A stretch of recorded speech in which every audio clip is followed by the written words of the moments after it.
নাহলে তো রাষ্ট্রবিজ্ঞান মিথ্যা হয়ে যাবে। আর যখন চলে যাওয়ার সময় তো বেলা শেষে এরকম একটু হবে।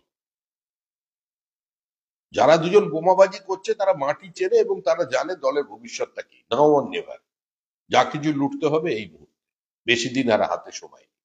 তার জন্য আর একটু বেশি বোমাবাজি চলছে।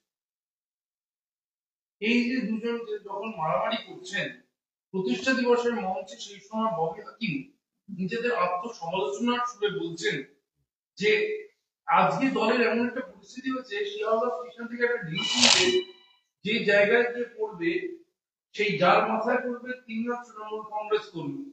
ফলে সেই জায়গায় দাঁড়িয়ে আমি এরম বলবো না যে সব গঙ্গা জল চান করে এসেছে, মাথা গরম মানুষ তো রয়েছে নিশ্চিতভাবে। কিছু অসৎ মানুষও আমাদের দলের তাদের থেকে সতর্ক থাকতে হবে। এই তো আমাদের নেতৃত্ব সন্দেশকারী থেকে বললেন বাজে লোকেদের ডাকলে তিনি যাবেন না।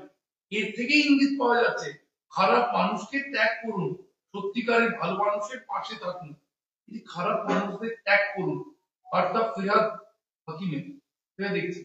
এই মুহূর্তে পশ্চিমবঙ্গের মানুষ ওনাকে ত্যাগ করতে চাইছে। আমি খারাপ ভালোর বিশ্লেষণে যেতে চাই না, তবে তৃণমূলের মধ্যে ভালো মানুষ তো খুঁজতে হয়। তৃণমূল কংগ্রেসের মধ্যে একজন দুজন আছেন যাদের সম্পর্কে মানুষ বলে যে এই লোকটা তৃণমূলের ঠিক বেমানান। এটা হচ্ছে সাধারণ মানুষের টক অফ দ্য টাউন। তো সেখানে দাঁড়িয়ে ফিরহাদ হাকিম এখন ভালো খারাপ বাঁচবেন না ফিরহাদ হাকিম সুরাবর্দির লাইন নেবেন, এটা তো ওনার ব্যাপার। আমার মনে হয় এই মুহূর্তে পশ্চিমবঙ্গের মানুষ অন্তত ফিরহাদ হাকিমের কাছ থেকে আর কোনো রাজনৈতিক বার্তা নিতে চাইবেন না। প্রতিষ্ঠা দিবস 2025-এর শুরুর দিনে 2026-এর প্রস্তুতি শুরু করে দিল শাসক দল তৃণমূল কংগ্রেস। ভাঙড়ে আরাবুল ও শওকতের মধ্যে সংঘর্ষ হলেও সেদিনই দলের রাজ্য সভাপতি সুব্রত বক্সী বললেন সকলকে ঐক্যবদ্ধ থাকতে হবে, এক হয়ে কাজ করতে হবে। পাখির চোখ 2026, মমতা বন্দ্যোপাধ্যায়ের কথা করা 73টি প্রকল্প 10 কোটি মানুষের কাছে পৌঁছে দেওয়াই আমাদের ঐক্যবদ্ধ থাকতে হবে। বিসর্জন যাত্রায় যেন সবাই ঐক্যবদ্ধ থাকেন, বেসামাল না হয়ে পড়ে। বিসর্জনের যখন যাত্রা হয় না তখন তার মধ্যে অনেক উচ্ছৃঙ্খল হয়ে যায়, অনেকে দেখা যাচ্ছে বেরিয়ে চলে যায়। তো এটার জন্য না হয় সংঘবদ্ধ ভাবে ধীরে ধীরে ওই ফিরহাদ হাকিম যেটা তৈরি করেছেন কি গঙ্গা আরতি, ওইখানেই চলে যাবে।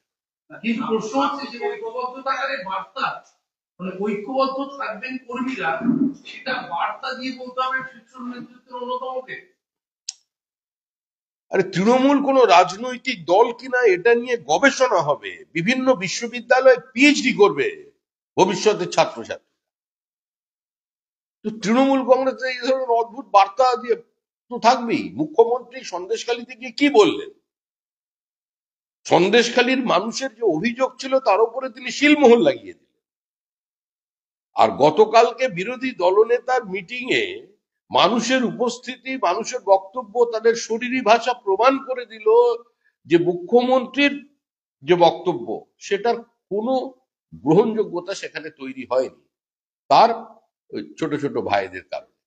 না, আজকে প্রতিষ্ঠা দিবসে 26-এর প্রচারটা যে শুরু করলো বিজেপি, সেখানে বঞ্চনা ইস্যুতে কেন্দ্রকে লাগাতার আক্রমণের পথে তারা যাবে এবং দলীয় শৃঙ্খলায় তারা জোর দিতে চাইছে এবং পিছিয়ে থাকা এলাকায় তৃণমূল কংগ্রেস আরো নজর দেবে। কিন্তু একদিকে দলীয় শৃঙ্খলা, অন্যদিকে বঞ্চনা নিয়ে কেন্দ্রের বিরুদ্ধে লাগাতার 26কে লক্ষ্য করে প্রতিষ্ঠা দিবস থেকে শুরু করতে চাইছে। না, এসব নিয়ে বিজেপির কোনো মাথা ব্যথা নেই।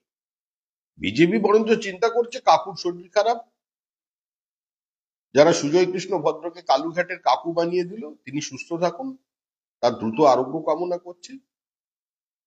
জেঠুরা কি করবেন ভবিষ্যতে এবং জেঠুদের কি হবে সেটা নিয়ে বিজেপি চিন্তা। তৃণমূল কংগ্রেস কি করবে?